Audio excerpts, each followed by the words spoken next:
Okay. The recording is going, so I'll go ahead and roll down the roll call.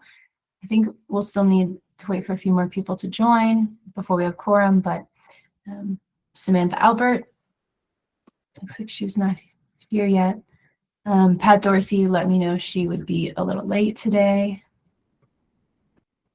Christina Bury. Morning. Morning, Christina. Commissioner Jody Shattuck McNally. Good morning, President. Good morning, Commissioner. Mark Morgan. Present. Morning, Mark. Julie Stensel. Present. Good morning. Good morning, Julie. Commissioner Veronica Medina. Good morning, Present. Good morning, Commissioner. And Allison Lurch, who's not here quite yet. So we do have enough for quorum, and I'll make note of folks as they come in. Thank you so much. So good morning, everyone. Limerick County Commissioner Jody Shattuck McNally, Chair of the Colorado Forest Health Council Legislative Committee. Thank you all for being here today. We appreciate everyone's participation. Thanks for your flexibility with moving the meeting time so we can accommodate our presenters. Our next item on the agenda is approval of the minutes. I would look for a motion unless someone has any additions or changes to that those minutes that were presented. Thank you. So moved. Second. We have a first and a second. Any further discussion? All those in favor? Aye. Aye. Aye. Anybody opposed? Okay, awesome. Our next item is our presentation of from our utilities. I believe Excel is going to be doing this presentation as we continue with our presentations to get some information about what is happening and looking for legislative ideas. I heard as I came on the call that they had our 5 questions, and maybe that will be at the end. And so, Julie, I'll kind of turn this over to you and let you introduce this presentation and those who have joined you. And thank you, Julie, for your work in this. Actually, I think Courtney, you were going to introduce. I'm happy to. Oh, Courtney organized all of it, right, Courtney? Yep, Courtney's like the superstar here. Would you like to introduce everyone and get us started? Thank you. Well, I'm at least going to introduce you all to Chloe Figg, who is the State Government Affairs Manager for Xcel Energy. And Chloe has pulled together a few other people to give a presentation, and I'm grateful for everyone's time and expertise joining this call. Great. Welcome, Chloe. I'll let you proceed. Thank you. Thank you. Yes, I definitely brought the experts. This will be my first time presenting on some of this, so bear with me. And let me share my screen, and then you're all seeing yourselves. Okay. Okay, we're good? Yes, looks great. Okay, perfect. Well, yeah, hi everyone. Thank you. I want to start by thanking you for your service to the state within your roles at this council, and thanking you for inviting us to speak and kind of brag about our wildfire mitigation work. I have already been introduced, so I'm going to turn it over to my colleagues, Michael and Nick, to introduce themselves. I will start off. I am Michael Hayden. I'm also pleased to be speaking with all of you today. I am the Director of Situational Awareness for Xcel Energy, but my background is in wildfire ecology, landscape management, forest and rangeland health, and extensive time as an incident commander for on the ground in the communities response to wildfires over the last 30 years. I look forward to speaking with you all today. Nick? Hi, everybody. My name is Nick D'Amico. I'm the Manager of Vegetation Management here at Xcel Energy. I'm based out of Denver. I've been here for the past 3 years. Prior to that, I had spent the majority of my utility veg management career on the East Coast in Pennsylvania. But even go back a bit further, I spent time working for a private tree care company, have my degree in what I'd call traditional forestry from Penn State. And I did spend a summer during college in Idaho where I was part of a wildfire response group. So nice to meet everyone. Great. So we have a little over 20 slides to get through, and I know we don't have that much time. So we're going to run through at least my section pretty quickly, so that you can hear more from the experts. And we kind of thought through like what would be the most, what would pertain to probably your all's work. And Chloe, I'm going to briefly for 1 second. I always Oh, ask, because I know this is my common question, is will we be able to receive these slides after the presentation if we haven't? Yes, received? absolutely. Yes. Thank you. Yeah, I will send them to Courtney. Thank you. But yeah, please ask questions throughout, or however y'all want to, however you usually organize this. So our agenda for today, we'll be discussing our current efforts and the wildfire mitigation plan that we are implementing right now. And then, like I said, you're going to hear from Michael, who's going to discuss situational awareness and our technologies. And then Nick will be talking about our veg management efforts. As you are aware, Colorado is experiencing extreme weather and drier conditions that have made wildfires a year-round growing threat. So why does this matter for Xcel Energy? First, because we believe everyone shares the responsibility for wildfire safety. And then for us, we have to prevent wildfires from starting in association with our equipment, which are the distribution and transmission lines that energize our communities throughout the state. To achieve this, we've been investing in and improving the power grid to prevent wildfire ignitions, and then proactively shutting off power as an absolute last resort.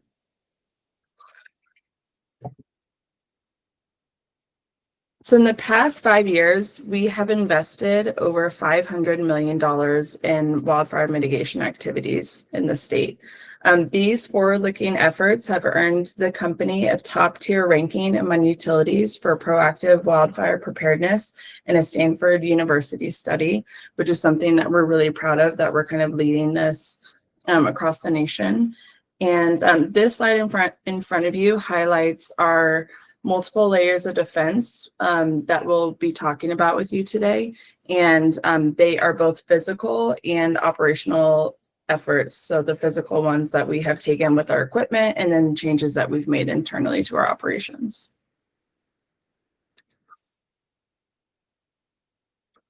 All right, so my colleagues will be going into more detail about situational awareness and veg management work. So I'm going to talk about the other ones really briefly so we can get more into the meat. In terms of system hardening, we are doing several things to improve the reliability of our power lines and to reduce the risk of ignitions from our poles and lines, such as burying select portions of distribution lines. We are using advanced reclosers to stop energy flow if something touches the line. And then we have been replacing older uncovered wires with larger, stronger, and sometimes covered wires to reduce the damage risk. And then in terms of our operations, we have begun implementing 2 different things which can impact our delivery of service based on wildfire conditions. And those are the Enhanced Power Line Safety Settings, or EPSS, and then the Public Safety Power Shutoffs. And you might be familiar with these yourself as an Xcel customer. And we have received some media attention in the past year as we work to educate the state on these measures, which will become more frequent. So the EPSS, we are not preemptively shutting off our power. Instead, we are operating under a setting that makes our power lines more sensitive and able to stop energy flow quickly if something touches the line. And this may cause more frequent or longer outages because the crews have to inspect those lines themselves. So for example, as a customer, we could be operating under EPSS and you could see no impact to your energy delivery at home. However, if there are conditions that knock a tree into your line, instead of automatically re-energizing that line, which was an old practice, we will be operating under a more cautious and manual review and removing that tree and inspecting the equipment before we re-energize. And that's where you can see the longer delays in getting energy back to you. And then the PSPS is when we temporarily turn off electric service in targeted areas. And with PSPS, we consider weather, wind speeds, relative humidity, fuel moisture, and temperature, as well as critical customer and infrastructure before deciding on enacting this new mitigation strategy. After PSPS, our priority is to restore the power safely and quickly, but the restoration can only begin after the high winds and the wildfire setting or the wildfire risk has subsided. And that could take hours to days because we are, again, inspecting those lines to ensure that they are safe to be re-energized. We are committed to continuous improvement as we start implementing these more often, and they become more practiced in Colorado. And I'll pause here to see if there's any questions before I turn it over to my colleagues. Just raise your hand function if you have a question. Christina. Yes, so I think it was towards the beginning of the presentation, you mentioned 500 million in the state. Like, is that 500 million in Colorado, and kind of what time frame is that? Thank you. Thank you for that question. Yeah, the 500 million, and I can, maybe if my colleagues know a better answer about the breakdown of how that money has been invested, and I'm happy to get back to you, but it has been made with the customer dollars that we have received, especially through the wildfire mitigation plan more recently. But yeah, for the past 5 years, it has been $500 million has been invested. That's great. Yeah, thank you. Yeah.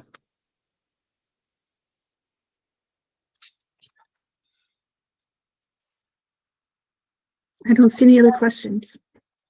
Okay. Oh, Mr. Morgan has his hand raised. I'm still, are we waiting for an answer on exactly how that money was? You said you were going to turn it over to your fellow presenters here. So I would still like to hear what you spent the money on to get an idea of where you're concentrating. Thank you. Great. I'd like to step in right now. And what a great question, because obviously when money is spent, it's from ratepayers, and that impacts all of us. So yeah, that question absolutely deserves to be answered. So first and foremost, what we're discovering in the space of utilities and wildfires, and then overall landscape health, the most important thing we can do is ensure we have a resistant and well-engineered electrical distribution system. So, and that means the poles are maintained and inspected. That means the lines are of newer quality, because when they were built 30 years ago, we didn't put near the load we put through them today.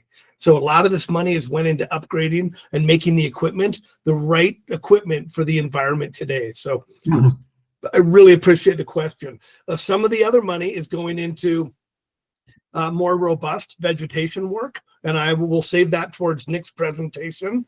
And then on top of that, some of the money is going into how can we pay attention and make sure that customers and communities are safe. So some of that's been in some safety equipment and monitoring type of items that I'll discuss in my presentation. Hopefully that helps more define where the breakdown of that 500 million has went into effect. I have a question. 500 million is a lot of money, and it is great to hear about those investments and where that money might be going. In some counties, not all counties, there is a lot of collaboration, partnerships, and a lot of planning with pods, as you know, pods, and what a pod, I'm sure you all know what pods are, and partnerships, and a lot of these partnerships are state, federal, local governments, along with the NGOs doing some of the mitigation work, and then also looking at biomass opportunities. So 2 questions. First, how are you coordinating your efforts so that we're not duplicating efforts, but maybe leveraging resources in certain areas that might overlap of where you're working? I know you're focused along where your power lines and things, but how would you partner or look to do that, or collaborate? And then also, as you're doing with the biomass, are you going to be talking today about what you're going to do with the woody biomass when all this work is done? So thank you. I'll take the first half and then hand it to Nick for the biomass portion. So for the first part of that question, Commissioner, I would like to say that we are working with counties and communities. We offer grants, and we're extensively getting involved in coordinating work for CWPPs, Community Wildland Protection Plans, which are a robust starting point for most counties and communities throughout all the states we operate in. We know that's a foundational place for us to get in the conversation, make sure we're coordinating efforts, because utilities are not responders. We are members of the community like everyone else that needs to make sure we have safe, efficient delivery of power to everyone. But beyond that, we let the professionals do their job and support them the best we can. So that's the first half of the question. I'll hand it to Nick for the second. Yeah, so when you say biomass, I'll make an assumption you mean fuels, right? Like what are we doing with whatever resulting wood or brush or things like that? And frankly, that is a very nuanced end. There is a spectrum of fuel management, fuel removal. On one end, you have the removal of literally every piece of wood, every limb, every leaf, everything, working your way back all the way to leaving it in a particular part of the landscape, and maybe you're spreading it out, maybe you're creating piles. All that to say, there is a spectrum of ways that we're going to deal with fuel, and I could address some of that later on, in particular when I talk about our hazard tree removal part. Sure. But that's a large conversation. Yeah, I know. We just got a $200,000 grant and spent on a woody biomass study in here in Larimer County, and I'm very much was involved with that, and also going to CWC, very intricately involved with all of our CWPPs up here, and just started one new one and was attending the meeting for Livermore.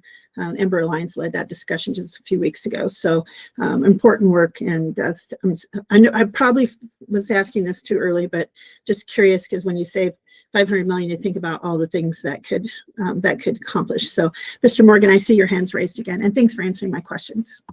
So, have you encountered in doing this work, this veg management work? I'm assuming I'm going to get some more information as your presentation goes along, and I can wait for that. But I would ask, are there any obvious choke points, and are there legislative solutions, which is what this committee works on, for those choke points that you would suggest for you to accomplish this work to make your system more resilient? So if you've already encountered those, you already know those, or make sure you include them in what you're going to present here. That's something I'm going to be looking for. Sure. I can answer quickly now, if that's okay. There is one kind of what I would call very important part of working in and around, in particular federal lands, and it's the ability to utilize the existing road system. That I wouldn't say it's not a complete impediment to our work, but that has been a challenge. In other words, to get the proper authorization with enough time to complete the amount of work that we need to utilize the road system that's already there. Thank you. That's a common problem for a lot of users on the forest, and it would help if that's one for you too. That's a place that we need to address then. You're talking about use agreements with the Forest Service for your vehicles or for existing right-of-ways on the roads for your power lines, which? It's for both. It's to utilize the road system so we could bring in vehicles, which might be pickup trucks, might even be heavier machinery equipment. Maybe it makes sense if we would to bring in a masticator to do a large scale mowing operation or something like that. Often the hardest part is getting that specialized equipment to the place we need to get it to, which means we would need to utilize roadways that are maybe not near where our right of way is, but the only way to get that equipment to it. That's an everyday problem for us as well. And Yeah. the road network is no longer up to the task here in Colorado, and very good. Thank you. Thank you for answering our questions. Maybe we're jumping a little ahead, but we appreciate your flexibility and patience. So let's proceed. Thank you.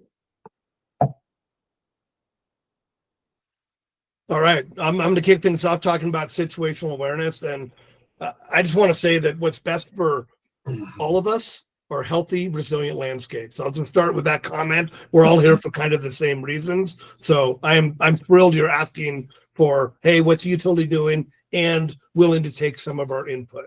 So that's kind of my opening information. And our goal is to share as we build. We're going to share all the information we can externally, because as I already pointed out, well, we are not the responders to wildfire, but we need to be responsible in how we operate on the landscape. It's well known that utilities and the relationship to fires is becoming a hot button topic, from, especially we all know about it from the West Coast, but all of a sudden, even as far as New Jersey, everyone's scratching their head going, oh, we've kind of got ourselves into a precarious position because we built utilities when there was different use and there was different infrastructure on the landscape. There's a lot more of us now. We've built everywhere. We continue to expand. So we are now looking at things, you know, as partners with you and the customers to figure out what we can be doing together to make this better. Next slide, please. Okay, so I'm going to start off by talking about, this is a map of Colorado. I apologize, I zoomed in just a little bit, but in the lower left-hand corner, that's Durango. The red area up that we see up there is the Front Range. And that's, you know, obviously where we have a lot of cameras because there's a lot of wildfire risk.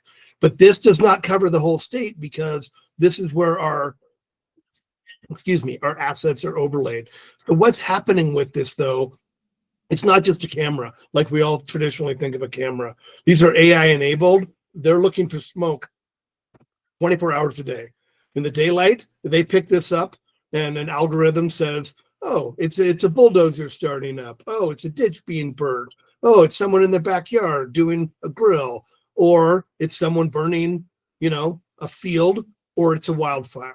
And that's how advanced the different smoke signatures are getting. And we are sharing that with all of our public safety partners. That is not something that any utility should hold on to themselves. Share it with everyone. We have faster response. We have more information. But what I think I'm hoping this group will find fascinating is what else these systems can now do for us. They can look at forest density. They can look at when pine needles are starting to change colors or deciduous trees are starting to drop. They can tell when there's a bug infestation, or they can tell when it just happens to be fall and we're getting, you know, the turning of the leaves in the aspen area. So much more can happen with these cameras that we're starting to use and share with our partners. It looks at snowpack. It looks at river flow. It looks at public use on the landscape. So this tool is something that is going to be for all of us to use, especially when it comes to landscape health and planning moving forward. We'll be able to talk about, like, hey, it's October 20th, and we are much browner than we were in the last 6 years. Because as all of us that have lived here a while know, some years are more intense and have more problems, and other years are greener and more moisture, or maybe less ignitions. I see Jody with a hand up. Yeah, thanks. Sorry to interrupt. I'm just as a commissioner, very curious because we have a lot of discussions about privacy issues. And when you talk about partners and who's selling the data, where is the data going? We've had a lot of discussions, and I've been involved with some legislation, and I understand these are great tools, but when you talk about land use and who's on the landscape and other things, who's using this data? Where is it being sold? And who are you collaborating with? Who are the partners? And also, are you all looking to get involved with land use and research and recreation, land use and legislation in areas? And where are you looking to expand into kind of using this data? So privacy is of utmost concern to us also. We have an entire legal department, and as we've set these up, All of these are pre-scoped and work through the legal department, meaning if it shows something sensitive, it's pixelated out and there's no way behind the data anyone can get to it. We made sure of that. So anywhere it looks or people have said, you're not looking in this area, we respect that. And that's not something these cameras are doing. They focus more on a broad scale. And a lot of our cameras, you'll see the little pixelation as you go to them for those exact reasons. Initial concerns came up like, oh, is law enforcement going to use this? Is ICE going to use it? Or are they going to be doing all those other types of work? And the answer is no. These are set up. They when I say they're rotating, they're always moving. They're not like zooming in and looking at things. We can do that while we're investigating, but Xcel Energy owns the cameras and it's only done for wildfire purposes. These other features that I mentioned that it can do and look at trees and timber and water levels and snow levels, those are built into the spinning algorithm, and it picks up every day at 2 o'clock. It'll take a picture of the exact same, timber lot, for example. And so it can show it this year, last year, 5 years ago, over time. So those are some of the intended uses and some of the, hopefully that answers some of your questions. In terms of the hardcore data, Jody, that is off-site. It's only available to us for 30 days, and it's only available on the camera system for 24 hours. But because we want to be able to go back and look at something, we catalog the few parts we need, and after 30 days, it's too much information to hold on to. We don't save all of it.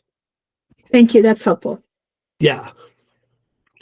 Okay, continuing on with we're going to move to Technosilva. So with those cameras, this is a product that a lot of utilities out west were using, but I'll be honest, as a large-scale incident commander on wildfires, I did wildfire modeling my whole career. And this is kind of the high-end tool that does that. So if we get an ignition somewhere, we can immediately say, okay, we have an ignition. It started at 2 o'clock today. This is where it started based on fuels, weather, terrain, current time of year, drought status, live fuel moisture, dead fuel moisture, vegetation composition. All these factors are in this tool, and we can quickly tell, is this going to be a problem? Do we need to be talking to the local volunteer fire departments? Do we need to talk to the local community? How bad could things get? That's what this software does for us in real time. So the camera sees something, immediately smoke. This grabs it and says, is it going to be a problem? And we start sharing that with our public safety partners immediately. Like, hey, this is going to need a response. Here it is. We work with DFPC extensively, and they actually lean on a lot of these systems every day. So this is yet another tool for situational awareness. And we can tell based on the condition and the health of the current forest or range or landscape, what we think best science tells us this particular wildfire may or may not do. Next slide. We've recently built a command center, and I now have, instead of just a drawing, I have actual pictures of people sitting at desks doing things. Once again, that is information gathering and sharing, so it can be disseminated to initially Xcel leadership. But like I said, local fire departments, local response agencies, we want to give them the best information so people can make good decisions in real time. Next slide. And then lastly, we're now sending people out there to work with professional foresters, professional firefighters, professional response personnel, because Xcel Energy is obviously wanting to get the power back on so people can get their businesses back up and running, or be taking care of others that may or may not be in peril. So a few people are going out there. I do want to spend a minute on the 5 questions that I really appreciate you guys providing us beforehand. So to support forest health, the utilities run in corridors. We zig and zag all across the landscape. And let's face it, while we're doing our vegetation work or clearance along those corridors, overall forest health around that is of utmost concern to us. So when asked, well, how can we work together? We are very supportive of landscape mitigation, very supportive of, logging and thinning and forest health and management. And I love that you brought up biomass, because all of that helps our corridors, be a safe place for other, movement of power, or should there be an emergency, something we can all use together to maybe anchor off and stop a potential wildfire. The next one was policies and programs. Nick already covered it. I was going to go right into access.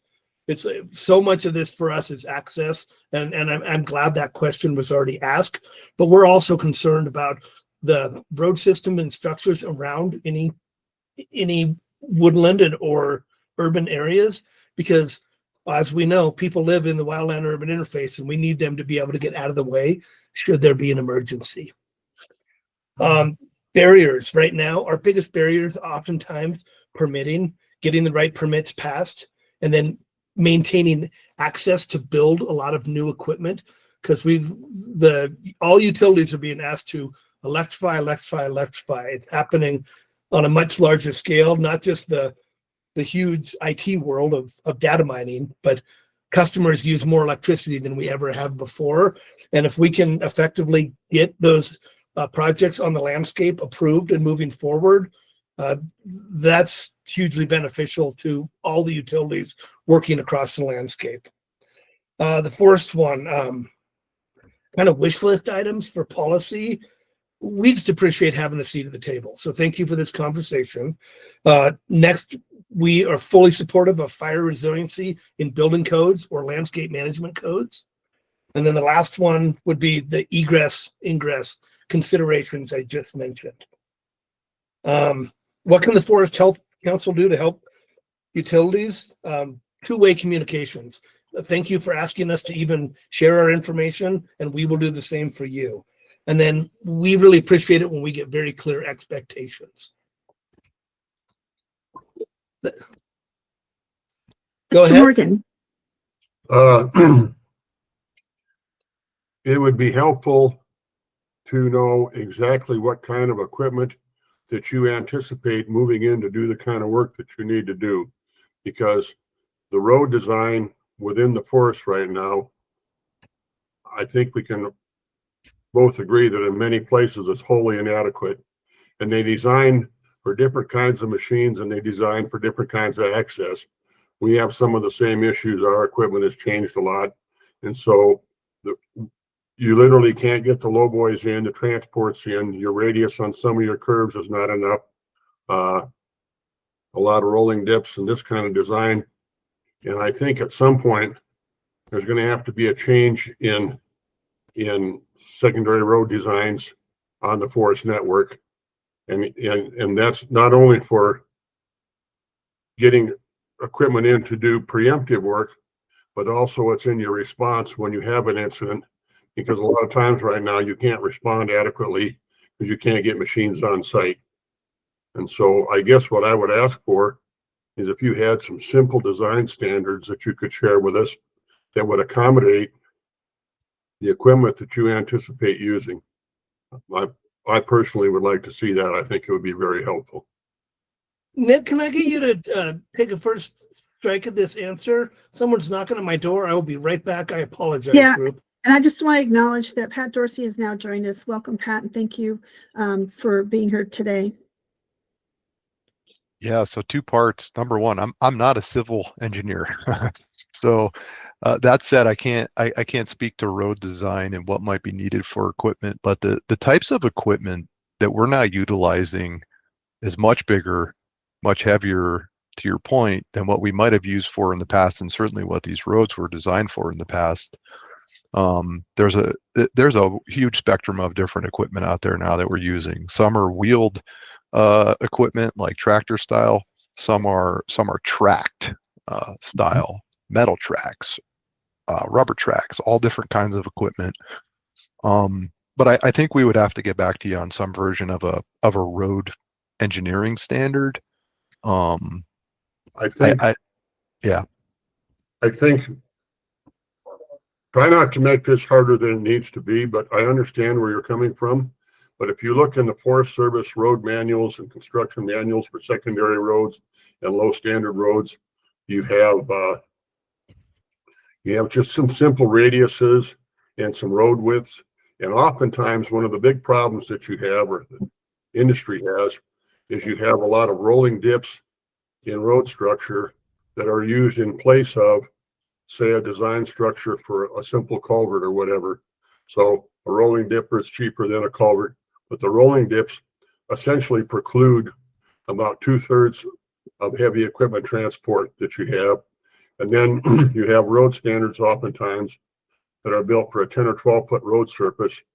And those were built for log trucks where the trailers traveled behind the truck. But now in a lowboy situation where you're bringing in equipment, it's you need a wider radius. So with some suggestions, what I was looking for was some suggestions for curb widening and some situations where you paid for some actual drainage, some pipe drainage rather than having rolling dips. Those oftentimes I think are what's actually limiting your operator from getting your equipment in. Then you end up tracking that equipment for miles down a road when it could have been hauled to the site. And just to cut right to the chase, some direction from you people. I'm up and down the mountain roads every day and I see your guys hung up and walking equipment and having the same problems that we do. So some help along there on what your guys think you need. I think the Forest Service would be amenable to that. I mean, everything costs money, but it doesn't need to cost a lot. And the big thing there is, it's your ability to respond to an incident when you get it. Because all the responses now are either heavy equipment on the ground or aerial. And when you're walking 3-4 hours with a track machine, rather than fighting fire, you got problems. So any help there would be appreciated in the form of information. And that does sound like an area that, I'll be honest with you, Mr. Morgan, we need to do more work because you're spot on. I know when there's active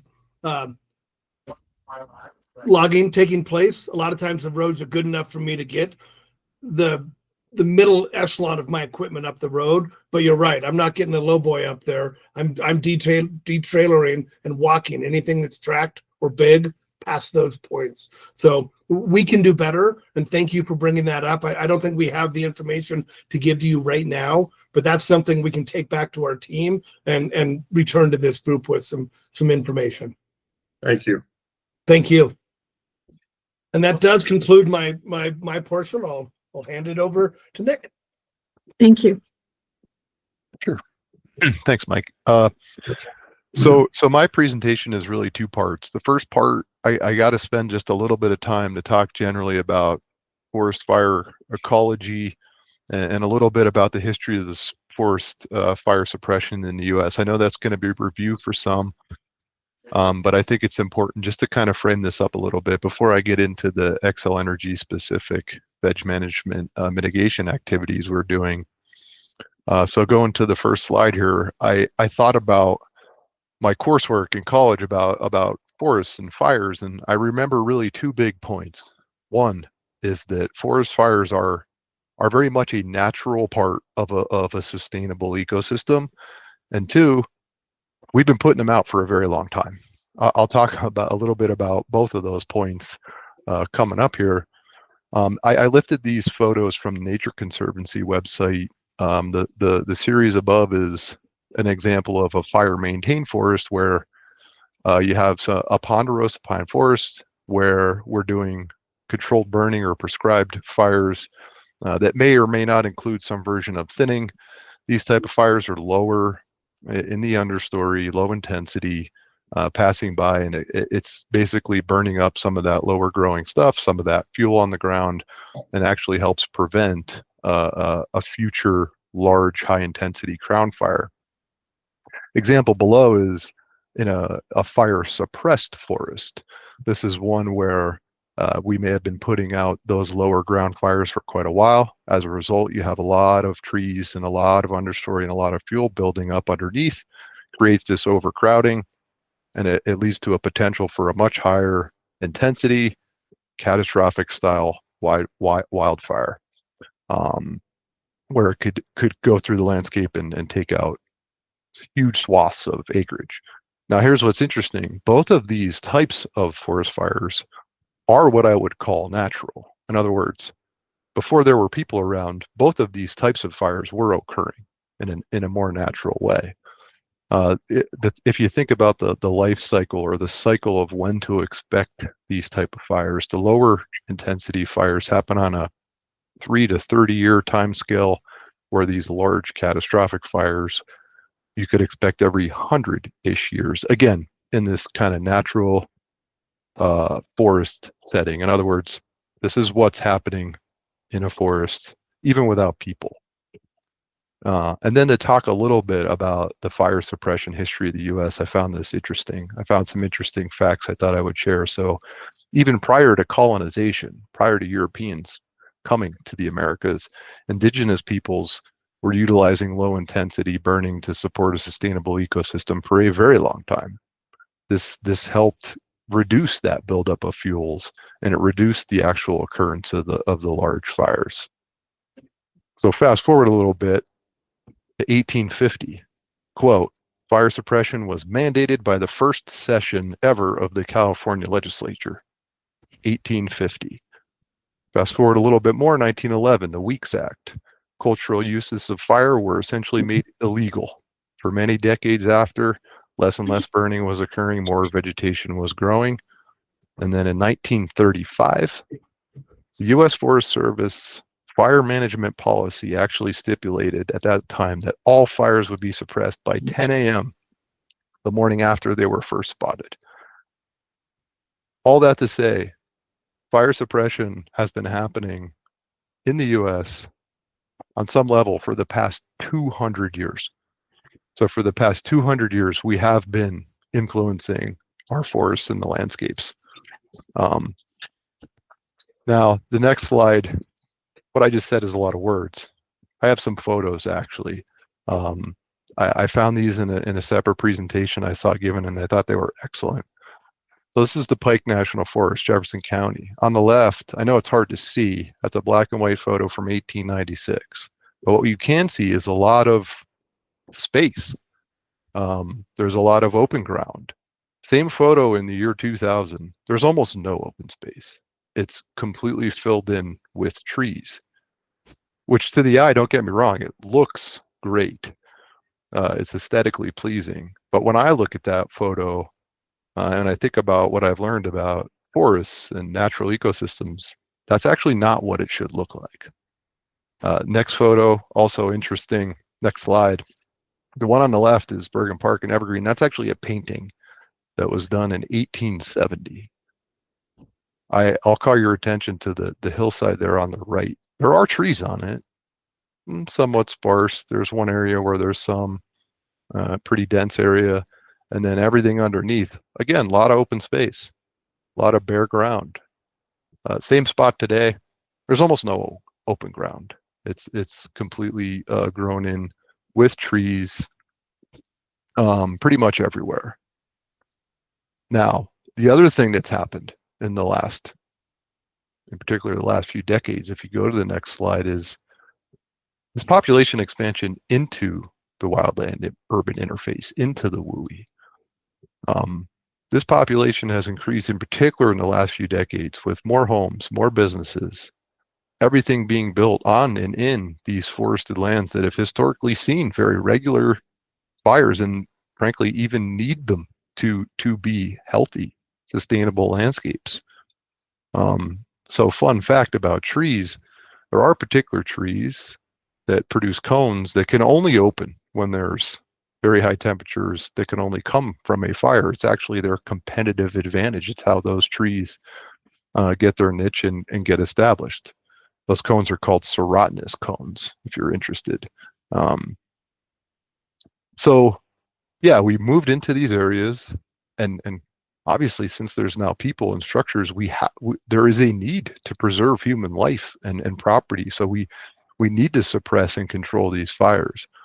But the indirect side effect has been we've changed these landscapes, right? We've changed them and have somewhat of a negative impact on the way that they're naturally functioning.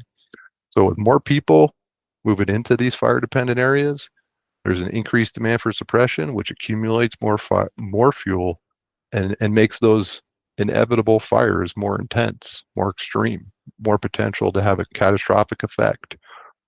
I found it interesting. I was at a presentation a few years back, and someone in the audience asked a question related to a specific fire mitigation project someone was doing, and they said, "Hey, when is this going to be over?" And a gentleman stood up and said something that I'll never forget. He said, "This situation, our wildfire mitigation strategies, this goes on in perpetuity. This goes on forever. As long as we're going to be in areas that are dependent on fire to sustain and regenerate, we are going to be a part of dealing with living there." So what's Xcel Energy Vegetation Management doing? Really, it's comprised of right now what I'll call four main activities. These are all part of our recently filed wildfire mitigation plan. Each one of these has a slide that I'm going to go through. But just to run through and give you a quick summary, the corridor maintenance program far left is meant to provide more clearance between vegetation and conductors.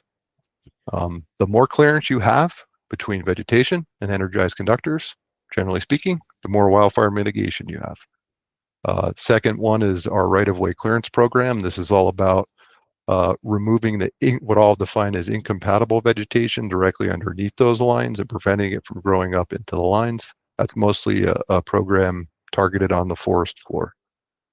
We also have a wildfire hazard tree removal program, and that's really all meant to identify trees that may be diseased, affected in some other way, and remove them in a controlled way before nature takes its course and potentially has them fall and land on an energized conductor.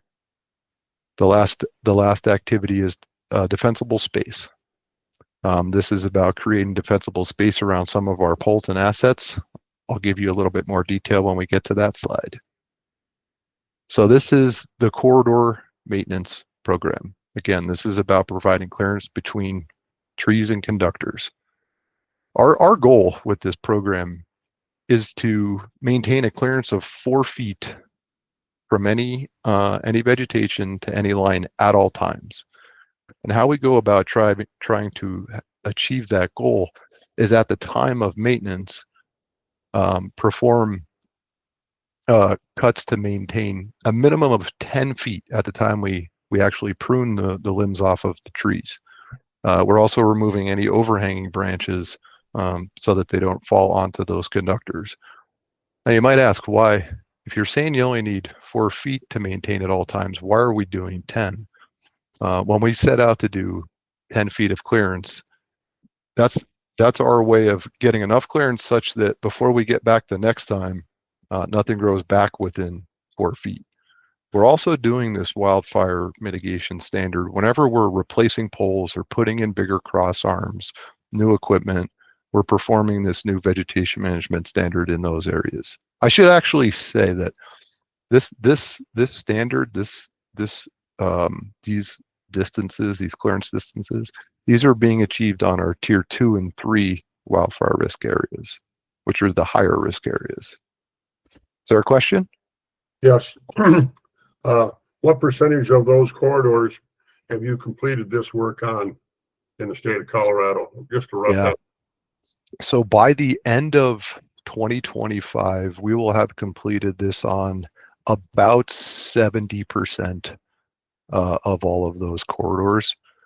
We did a significant portion of this in 2025. So that's the answer to the question. Sure. And you obviously trees grow. Yep. You're cutting to 10 feet to try to get a minimum of 4 feet. So what do you figure that interval is when you have to revisit? What is your average time interval when you have to revisit? Yeah, good question. Right now, today, it's 4 years. However, moving forward, we're going to start to utilize more technology to help to solve this kind of question. In other words, instead of just going back to the same place every 4 years and doing the same thing, we're going to start to utilize satellite imagery and other geospatial things and try to morph to a more condition-based program instead of a cadence-based program. So pick any 1 mile segment of line. We pruned 10 trees this year. In 4 years, we may not need to prune any of them, or maybe it's 1 or 2. we're going to start to segment the system more and move toward more a version of only prune those trees that come within that distance.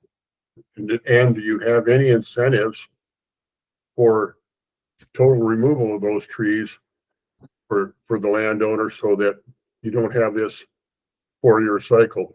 Or is there any incentives that you have for total removal? Yeah, in other words, there's really, to better define the question, we have a tree and it's in a place where no matter how much we prune it, it's going to keep growing back and keep being an issue. So right up front now, we're having those conversations before we even touch trees with property owners to say exactly that. Hey, we would really like to wholly remove this tree instead of having to come back and continually prune it over and over again. I could talk about the tree removal part now because there's a little bit of nuance here. For us to be able to remove a tree, we need acknowledgement from private property owners in order to do so. We don't just go out and cut trees down without having conversations and acknowledgement from property owners. So that is the conversation we have. Most folks, at least on this, what I'll call round one discussion, would rather us just prune the tree and see what happens. So I think as we move forward and we talk and educate the public more, I think we'll get more buy-in to wholly removing trees instead of pruning them over and over again. Does that make sense? Yeah, I just wondered, absolutely, but I just wondered if you had any incentives to get them to do that. Sometimes in the past, you people have pruned and there's been conversations that I've been around that says, well, what if we remove the whole tree? And you said, well, your contractors out on the line said, well, no, if you want that, you've got to pay for it. Otherwise, Gotcha. we're just going to cut our right away. And that's why I'm asking if you've got any incentives. Oh no, we're definitely on board with removing trees. Okay. In other words, yeah, through these programs, we now have that ability. And I'll just speak to it now because I know it's going to come up. If in that conversation someone says, sure, I want you to cut down a tree, but I don't want any of that wood, we now have the ability to haul that material away. Where this gets really challenging, though, gets back to this equipment and access question. If we can't get equipment relatively close enough to get to this large wood and material, now you're reverting back to some version of cutting little pieces of wood and walking miles and miles out of a forest with them. We're not prepared to do that. But that is a big change from the recent past. Yes, we are moving toward removing more trees instead of just pruning them, or to your point, putting that on the property owner. Will incur the cost of removing that tree where appropriate. I think that's a great improvement for you, and I think it could be helped. Yeah, thank you. So next slide, I mentioned a little bit about standards and tiers. What I just described is on the right side. Tiers 2 and 3 are higher wildfire risk zones. However, in those tier 1 areas, these are the more urban centers, the areas we've defined as lower risk. It's a little bit different. It's not quite as much clearance. It's a 6-foot minimum clearance. And then on the single phase lines where there's only one conductor on top, we are allowing some overhanging branches to come back. We're still on the lookout for dead and dying diseased branches overhead, but there's a little bit of a difference, just a little bit less clearance on those lower risk areas. Next slide is our right-of-way clearance program. Again, this is about removing incompatible trees and vegetation underneath our conductors. It's really to start to promote vegetation that's more sustainable, fire resilient, that's compatible with where we have energized conductors. Now, ultimately, it would be great if we could remove every piece of woody vegetation underneath every line that we have. However, I view that as a far off kind of future. There's going to be situations depending on property ownership, but where we are going to leave some vegetation beneath the lines. It'd be great to have nothing but grass underneath every line, but I just don't think that's practical and achievable considering the scale of what we have out there. Plus, it just doesn't look very nice. Let's be honest. There's going to be areas where we have very high risk. Maybe it's out in a forest away from structures and people where we're going to want to remove all the woody vegetation underneath the lines. But as we get closer to more landscaped areas, folks that have irrigation, we're not going to go out and cut down rose bushes that are being irrigated in someone's yard. I see you have a question.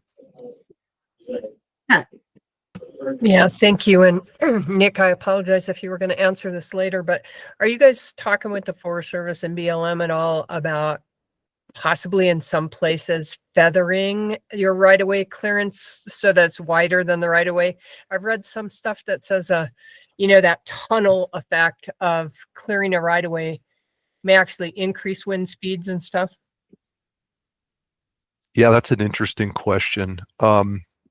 This is a challenge. So we are somewhat bound by easements, and as far as the level of area that we could go affect, meaning we have ratepayers that basically the work that I do and we do needs to benefit the ratepayers, needs to be in the area defined in our right of way somewhat. However, I will talk to anyone about the potential to go beyond the bounds of our right of way in a more forested area. I'm thinking like high voltage transmission lines, right, that might run through the mountains. I think there's probably some areas there where we could collaborate with, say, the Forest Service or BLM if they have a project going. In other words, we could focus on our part, which is the edges of the right of way, and then help work on that plan of feathering it back further. It's just hard to define how far we could go and what we would be able to do. Go ahead, Morgan. Okay. Couple of things. Pat's question is very much something that was on my mind. If you look at, I've traveled extensively in Oregon, Washington, and looked at Northern California, some of your power line issues and stuff out there. And around here, a lot of it's simple geometry. You've got a pole height, oftentimes up in the forest at 30 or 40 feet, sometimes more on your big transmission lines. And you've got an average tree height around here of 50 or 60 feet. You could feather those edges of those lines and really have a great deal more protection. Out further west, we've got 180, 200 foot trees, and you're trying to get by on a narrow right of way, and you've got a tough game out there. It's a real tough call. But around here, also when you talk to a lot of landowners and other people, what Pat mentioned was that corridor effect, that straight wall. So the ability to feather that and get some help there, I think you should be able to then have an almost, I guess what I would say is be a hazard-free right of way. Geometrically, the trees aren't going to reach it because the thing we do have here, we got shorter trees and higher poles, and we got incredible winds. So your risk is so much greater from the wind factor. And then the other question I have, and this is kind of a touchy one, but do you have the ability and what are the restrictions to use chemical suppressants on your right-of-ways? Is that a problem here in Colorado? The answer is yes, we do. And I actually have a lot of experience utilizing, herbicides for right-of-way management in being east of the Mississippi. What's interesting about our landscapes are there's a lot of, generally speaking, very generally, when you remove evergreen trees, they don't have a tendency to sprout, at least not as vigorously as hardwood species like maybe elms or aspen trees, things like this. So the answer to the question is yes, we do have that ability. Oh, I'm not sure what happened there. We do have that ability, and it is something we're always thinking about. It's just I don't see it as being a major component of our programs moving forward, and that's more like due to the species of vegetation that we have. Okay. And- All right. Are there any, questions? hey, Julie, go ahead, Julie, Yeah. thank you. Yeah, I promised myself I was going to be quiet and let the team do all the talking, but I wanted to touch on two things. First, Pat, to your point, when we think about feathering and how to change what is happening around the corridor. I mean, I think the point that Nick touched on really gets to something you raised and something Mr. Morgan raised, which is we as the utility only have the right to do anything we do within that corridor. I will tell you historically, and some of this predates Nick's time with the company. It has been, when we think of where there are opportunities for things to improve, historically, there has been a real challenge getting more so on the federal level, maybe a little less so on the state Forest Service level, cooperation, right? To understand, even just with a hazard tree question, right? The minute you are outside that prescribed right of way, we have no legal right to touch a tree, no matter how great of a hazard it presents. And when you think about, and you can probably well imagine what is the bureaucracy and the level of process that someone wants to go through. Meanwhile, you've got a tree, creating an imminent danger. There's opportunities there to improve what that collaboration looks like, I think. And as part of that conversation, talking about how the owners of the land outside that right of way can assist in the feathering, I think is absolutely an opportunity.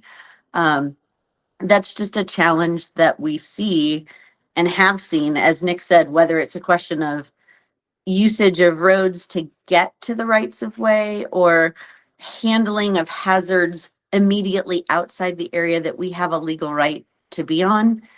That level of collaboration, I think, is always ripe for improvement.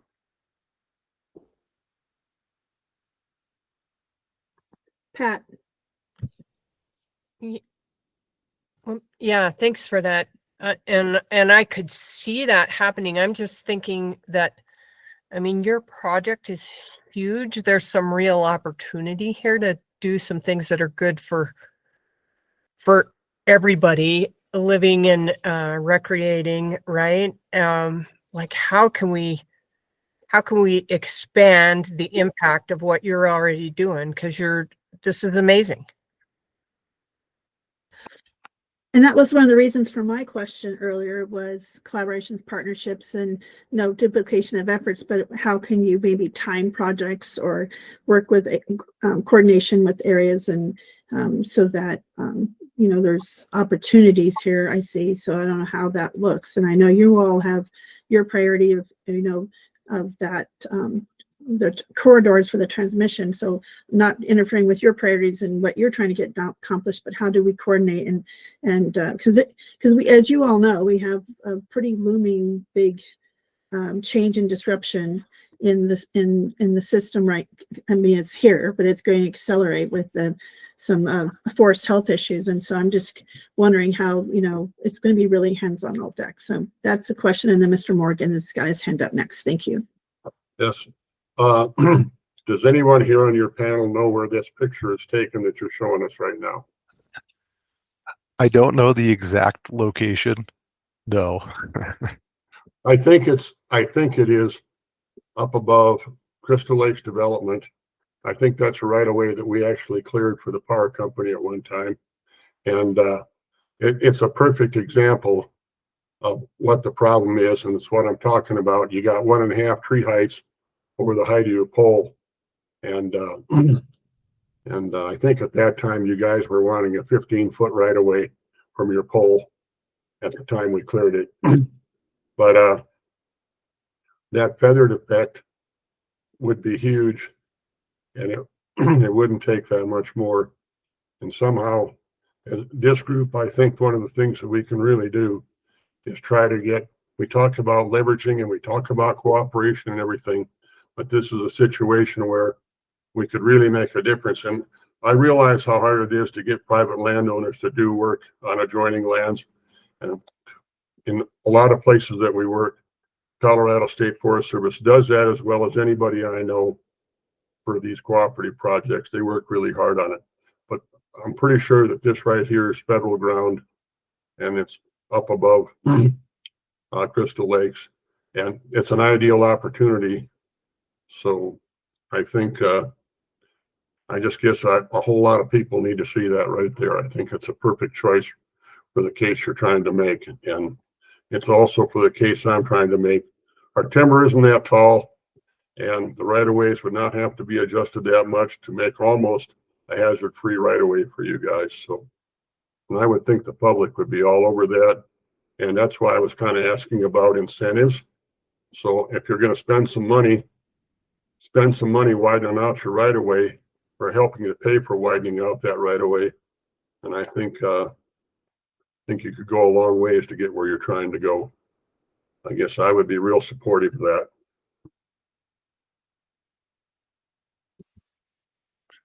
Yeah, I'm not sure where we are with questions, but I guess I'll say this, and I said it earlier. I would be more than happy to talk with anyone about this exact thing we're talking about, whether it's folks from the Forest Service, BLM, anyone. I think we just have to keep talking about it and framing up and describing this challenge, because it's more than I think most even realize, especially private landowners. And the reason I wanted to show this photo is because it's very representative of what we see a lot. Okay, basically what you're looking at is a whole bunch of mountain pine beetle damage, where effectively almost every tree in the photo is either completely dead or soon to be dead, and they're, in this case, right next to energized conductors. This program, our wildfire hazard tree program, is all about identifying and removing these before nature takes its course and frankly does it for us.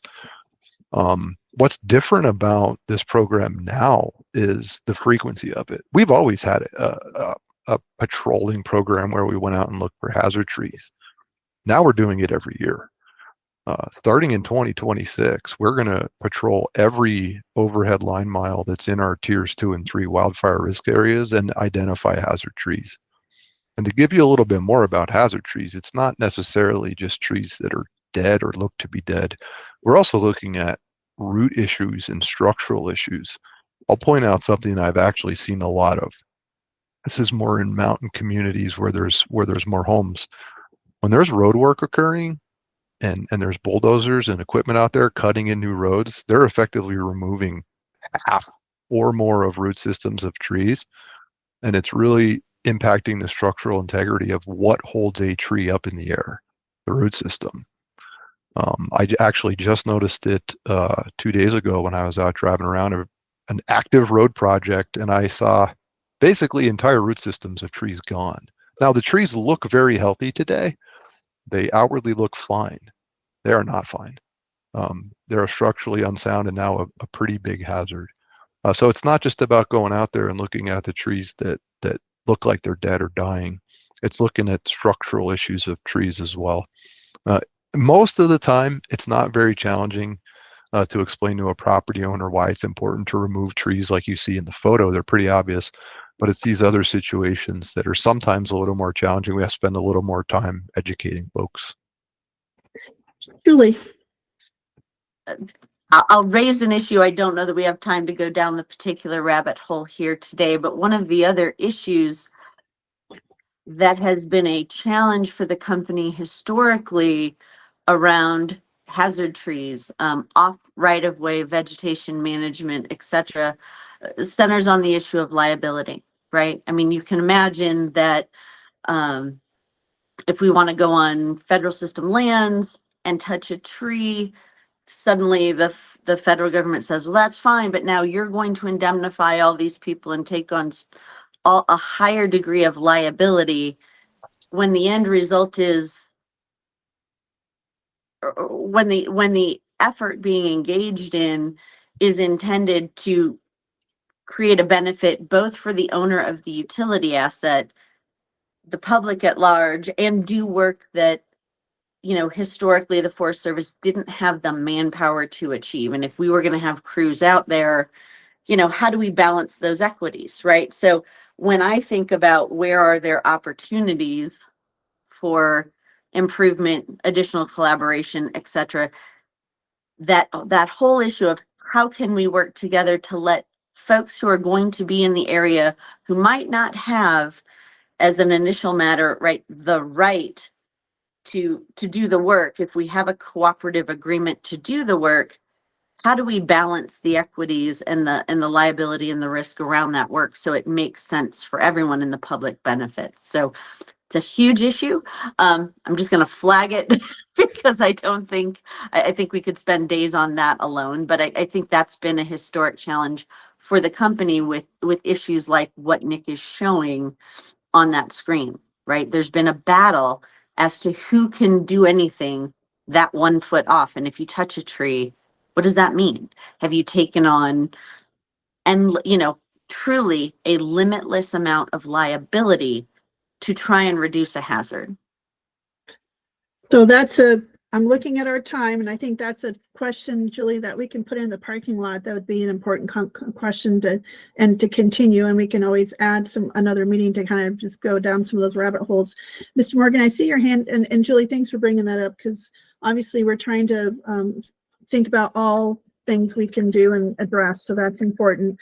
We have a couple more items on our agenda, Mr. Morgan. So I want to just go ahead and answer your question, but I also think I'd like to make sure we can leave some time for our last two items as well. We'll Thanks. keep it short. I have a suggestion for Nick, something he might want to look at. I found it interesting that you were looking at soil disturbance for trees going over and weakening it. The other thing you ought to look at is when you guys, it's a catch-22.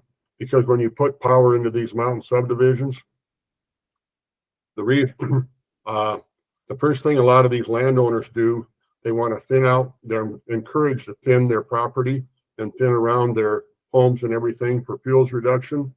And they tend to save the largest trees. And so when they do that, most of northern Colorado is a lodgepole species. And as soon as you open up lodgepole at all, the stand tends to unravel and put trees on the ground. So by the very nature of doing fuels reduction around their houses to protect their house, they're weakening the stand to put the largest trees down on your power line again. So in your new ability to assess risk, you might want to be looking at that. And again, feather it close to their entrance lines, because you're actually creating your own problem, and even more so than root lines, you're doing it with thinning out stands that are even age stands. So Completely agree. You're talking about the edge effect, right? I actually Yep. came up against this in a completely different context, but you're right. We think we're really smart sometimes, but sometimes we create a hazard and don't realize it. But yeah, thank you.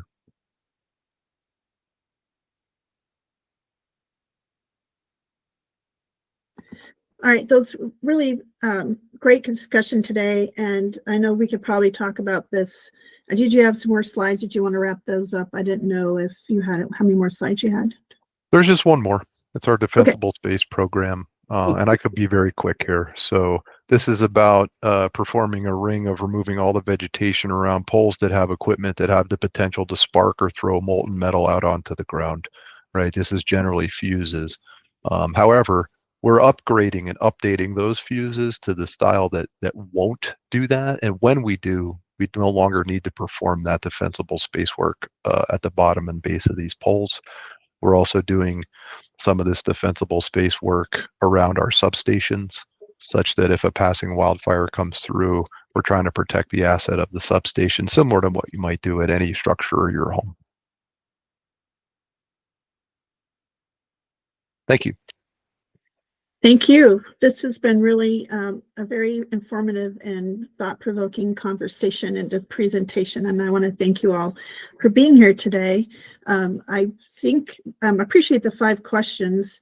I don't know if we've been trying to capture those and get those kind of sent, so I don't know if you could send those 5 questions with some of the things you said, if you had some notes, just so we can kind of collect those for our deliberative steps.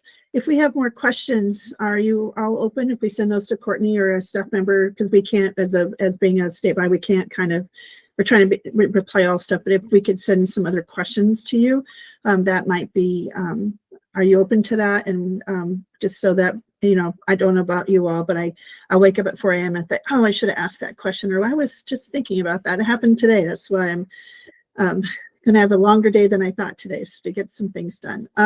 So I appreciate you all being here today. This is really, I think, Julie, appreciate you bringing this as an idea, because this is something we haven't really dug into, and I think this has been a valuable conversation. And I see your hands up. Would you like to, nope. Nope. Okay. No, thanks to the team. Appreciate you Yeah. coming in. Awesome. Yeah, I really appreciate you guys all being here today. So. Thank any you. other- Enjoy your weekends. Anybody pressing, just one more thing, if there's any question or something that you felt like we didn't ask or at any point you really want to reinforce, just kind of 30 seconds of what you'd like to have the biggest takeaway for today.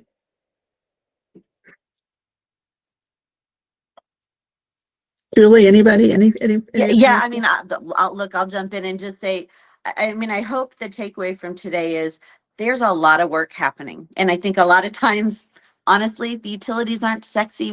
People aren't thinking about us, but just know it's a space. We are a huge landowner in the state and a huge land user in the state. And if there's something that we can be thinking about or collaborating on together, I know the team is always open to hearing about it. So there's a lot of work going on, a lot of work yet to do, a lot of planning, a lot's happening. And just wanted to raise awareness around that. So again, thanks to the team. That's absolutely a phenomenal statement. Thank you for bringing that all together, because I agree with you. Those are great points, and really glad that we had this conversation today. So thank you all. It's been very thought-provoking. Okay, well, you're welcome to stay and listen, or you guys can pop off, and happy Friday, and just appreciate all the work you put into this presentation for today. Thank you. Thank you very Thank much. you. you. Thank you. Bye. Okay, so now we're on to looking at, we're gonna have a meeting next week, and because we're on a cadence, so we're gonna have the meeting next week, and we're working. I'm just coordinating agendas going off here in about a few minutes when we're done, but we have kind of the Legislative Council coming. That's one of the items of, from the state General Assembly to talk about kind of reinforcing and talking about and I'm right now, I've got in my ear, there's a state budget from the state governor's office to commissioners at the moment that just started. So I didn't want to miss that. So I've been kind of trying to hear that, and some interesting things when the governor's budget that had come out. But we're going to talk about the fiscal notes and some of those challenges. And so that should be an interesting conversation. And then we're adding, it's kind of thinking about the pine beetle conversation, and maybe we need to have kind of maybe a little bit of an update. We want to add that just so we have some questions, because I just wondering if that's an immediate concern that's come up that maybe we need to think about. Any ideas of that's something we need to think about as legislatively to help support or to support communities. So that's another one I wanted to kind of add on. And then, so Courtney, thinking about the dates on the calendar, we have next week, and then we have the holidays. I just want to make sure we are addressing that kind of now, because I know people are maybe traveling, and so let's just kind of look at, I don't know if you pull up if you have the calendar, if we can just kind of look at those dates, and so everyone kind of know maybe one of those deliberation dates and stuff that we need to really focus and make sure folks are there. So the 14th, and then we don't meet till the 12th. So Yeah, So and the- I'm wondering go ahead. if you all might be interested in having an additional meeting or two, because I think we've decided to cancel the meeting that's after Thanksgiving and the one after Christmas. At least our office is closed on those days. If you all wanted to meet without the DNR folks, you'd be welcome to, but I think we had talked about canceling those meetings, which would leave us with which would leave you, I think, with just these 4 deliberation meetings. We don't have the February council meeting set yet, so maybe 4 or 5 deliberation meetings.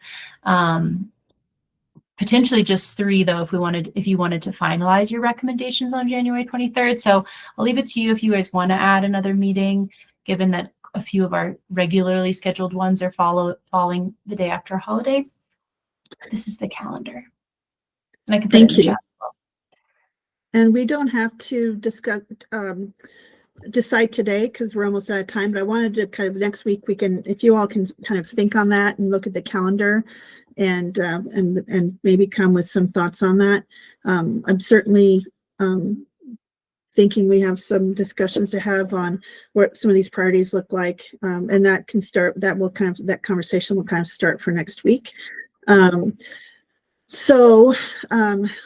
Next, right now, as I look at the calendar, we only have this for, on the 14th for an hour. And so am I correct? Yeah, only an hour. So I didn't know if we wanted to keep it for an hour or do, and then make the next one on the 12th, the longer ones. I would kind of say maybe just keep it for an hour since we're just back to back this week, but just wanted to make sure, and anyone had any concerns about that or wanted to do something other than that, our hour, just bringing that up for attention. So are we okay with an hour? We can be very concise and thoughtful. Okay, great for me. Because I'm going to be actually at a conference with other commissioners and I'm hopping out to talk. And so it's going to be one of those things. And then the next week I fly out to DC to talk about rural issues and wildfire and USDA stuff. So that's going to be, I fly out Tuesday night, come back all day Wednesday, busy, and fly back Thursday morning. So it's going to be a really quick turnaround and just hoping that FAA stuff works out. So I'm not stuck. But anyway, so the next item is on our agenda is the update for the breakfast. We had heard from Courtney that might be 2 dates, but we heard from Dan it's definitely on the 29th. So just want to confirm on the 29th for the January. So that's on everyone's calendar. And then Christina, do you need other help with some of the information stuff or any of those items? No ask today. I think where things are at is, so State Forest Service can work on some of the posters and the QR codes that will link to stories that people can then walk away from our breakfast and take on their phones or access and share later. So no ask today. I think we were just thinking about the posters being in line with the themes from the 30-year vision.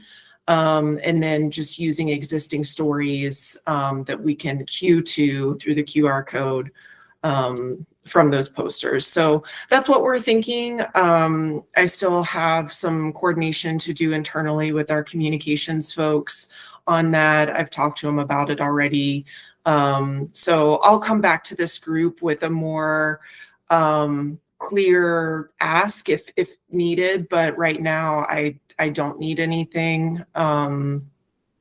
So yeah, Courtney, anything that you specifically want me to cover other than that? I think that's all for now. At the next meeting, we'll also have some more information about sponsorships and purchasing items and things. But thank you, Christina, for covering Mr. Morgan.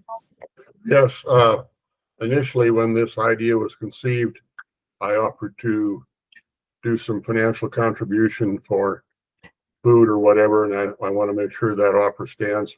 That's individually from my business. And then if there's anything that you're looking for from industry as a whole, I can reach out to groups that I participate in because we would like to be part of this message. And it can come through the State Forest Service or whatever, but we would like to be part of the message.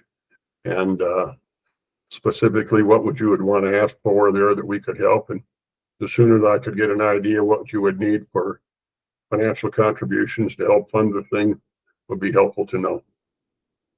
Thank you, Mr. Morgan. That was actually going to be my next question. And Courtney, maybe you could reach out to Courtney and talk about that. And then I don't know what that looks like, Courtney. But yeah, that was my next question. Do we need to kind of secure? I'm sure you've thought about food or how much it budget or how much that might be or what that looks like. And I don't know if we reimburse Colorado State Forest for some of the funding for the education. I don't know. So I don't know what cost are you going to come the next meeting? Will you have a kind of a budget or a cost of what we're looking at for, I'm assuming we think maybe 100, it potentially could be all the legislators. Usually I've never seen all 100 members come, but, or how many there are, but I think there's 100 total, but how does, do we just plan for 75% and plan for that much food and then all of us, and maybe you need a attendance sheet about who's coming from the Forest Health Council, who's coming in person, who's going to be there. I'm just wondering how we kind of plan for how many people might be there and, budget for food. Are they going to be a cheap date or an expensive date here? Yeah. Yeah, I'm going to understand next week how the ordering of food is going to go, if it makes sense for a council member to, sponsor the food by ordering it, or if it makes sense for DNR to do that. So I still need to figure out the best way for things to flow and like who's sort of owning or managing those different pieces. So I'll have more information next week on how different members can support and participate. Great. How long do you think you need to present on that for the agenda? Maybe 10 or 15 minutes. Cool. And then Allison said in the thing, put a very thoughtful timeline that we can share next week. Great, that's wonderful. Oh, for the breakfast, correct? Mhm. Or for the meeting? Okay, great. And with that, yes. All right. Thanks, Allison. I think that's all we had, and we're going to be a minute or two early. So just want to make sure we were within time. And any other messages for the group? I'm so excited to be able to do this breakfast and kind of have that. Mr. Morgan. I think that was a great presentation we got today. And I'm thinking that we're looking for things that we can influence without, that we can really get some work done without a really big price tag. And I think there are opportunities legislatively that we could promote some management techniques. I'm just sitting here jotting some things down, and Good Neighbor Authority is about working on both sides of the boundary, and Colorado State does that really well. I would like to see, in the past, I watched GNA be kind of, these projects are assigned almost to the State Forest Service from the Federal Forest Service partners. I'd like to see the State Forest Service bring suggestions for these projects to the Federal Forest Service that would meet the needs of the power companies for feathering or right away, so we can do a better job and a better looking job and meet the goals of our users here. I think I'd like to reverse that flow of direction, and I think maybe we could do that legislatively. It doesn't have to have a big price tag. We can utilize programs that we already have in place. And I guess that would be a suggestion that I would have there, that if we can make some legislative changes where we could reverse the flow of that direction of, instead of the projects being assigned to the State Forest Service to deal with under GNA, let's bring GNA projects that would help support our power grid in this state that really is critical. And maybe we could do a better job and reduce a lot of these fires for our public here in this state and the severity of them. So just a suggestion. Thank you for that suggestion. I'm sure Courtney's taking that down for our discussion. And yeah, I want to agree with Pat. Yeah, please, Julie, and thank your team and everyone for a great presentation. Like I mean, it's very thought provoking, and it was a good thing to end kind of our presentations. But we certainly have a lot to wrangle with and think about. And even though it might have not a fiscal note, I also want to kind of caution in this landscape, we also have to think about capacity or stakeholdering and any high political lifts. If there's, things get kind of complicated with boundaries and indemnities and liability. And I'm just curious what that all looks like. So, because I know that can get complex, right, Julie? Kind of that kind of conversation. Real quick. So, yeah, real quick. So, anyway, so it is 9:59. Unless there's any other burning things, burning desires, burning questions, I will welcome a motion to adjourn. So moved. Second? I'll second place, just like last, man. Is there anyone opposed to that? Okay, everybody, all in favor? Yes, all adjourned? Great. Aye. You're adjourned. Aye. You all have a wonderful Friday weekend. Thank you for being here. We certainly have a lot to think about for our next few meetings, so I appreciate you all. Have a great day. We're adjourned. Thank you.